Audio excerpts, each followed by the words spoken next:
लाली डोलिया में लली दुल्हनिया रे लाले में पड़ेला ओहर रे ललनवा। अरे लाले में पड़ेला ओहर रे ललनवा। दुल्हा जी पूछेले अपना दुल्हन से अरे के हउए बाबा तोहर रे ललनवा। अरे के हउए बाबा तोहर रे ललनवा। मड़वा भीतर जेने दिहे कन्यादानवा रे उहे हउए बाबा हमार रे ललनवा।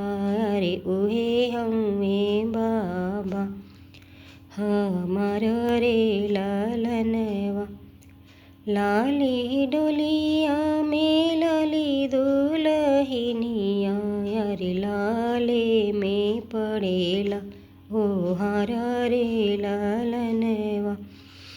अरे लाले में पड़ेला ओहर रे ललनवा। दुल्हा जी पूछेले अपना दुल्हन से अरे के हउए चाचा तोहर रे ललनवा।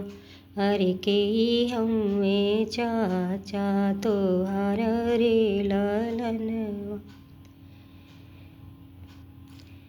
मड़वा भीतर जेने दिहे कन्यादानवा अरे उहे हउए चाचा हमार रे ललनवा।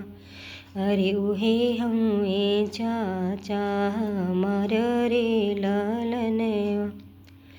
लाली डोलिया में लली दुल्हनिया रे लाले में पड़ेला ओहर रे ललनवा।